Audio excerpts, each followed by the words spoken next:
to start? Yeah? Yeah. Right, so welcome to the Jason and Iyare at Large podcast. Listen, frankly, I lose count what week is now. It's number 7. Is it? Yep. Lucky number 7. Lucky number 7. You know what that means? That means we have got a whole heap of good shit in this show today. Yeah, of course. I will start off with this, right?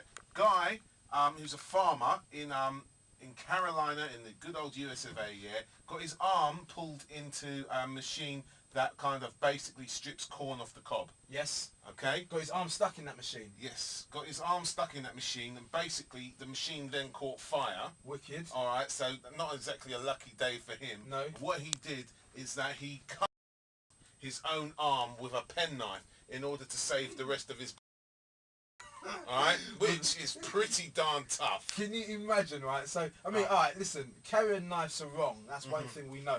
But, you know, this guy had a penknife probably just tucked away in his little pocket. Yeah. So the penknife was like, I don't know, 4 inches. Yeah, you're alright if you're a farmer. That. Yeah, maybe. Alright, but you're a farmer, so he's got a right to carry a penknife. It's a useful thing if you're a farmer. Okay, alright, so basically, can you have a little rough guess on how long it would have taken him to cut his own arm off with a penknife as opposed to an industrial saw? I think if you were doing it in normal circumstances, I think that probably it might take a while to kind of build yourself up to cutting your arm. But it's either that, cut your arm off, or be caught, you know, catch fire, your whole body. Okay, Do you know what I mean? So you probably got through in about 20 seconds. Bosh. Bosh. I mean, I want to give him a round of applause because he can't do it himself because he's got one hand now. So that's for you.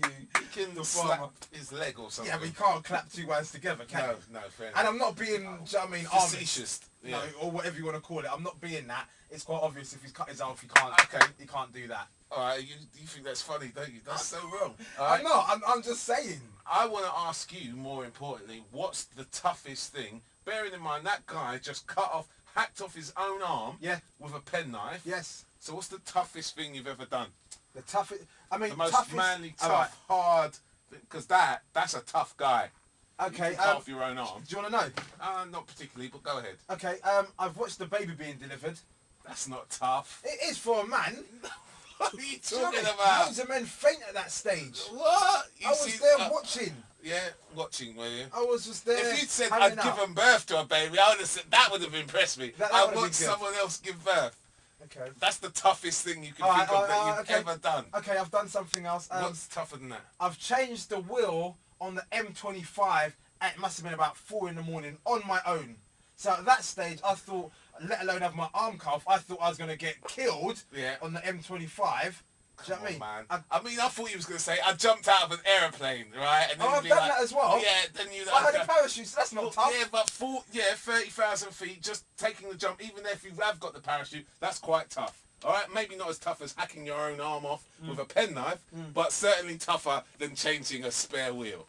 You know what I mean? On the M25 at 4 a.m. in the morning, that makes it tough, scary, and it makes me a hard nut. Okay. Right? So if you say so, is it really that tough? Why?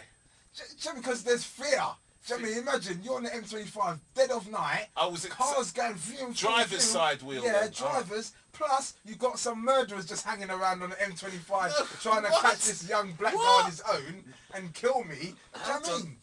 Sorry, I haven't You've never heard of the M25 murders? No, I haven't. Sorry. Where have you been?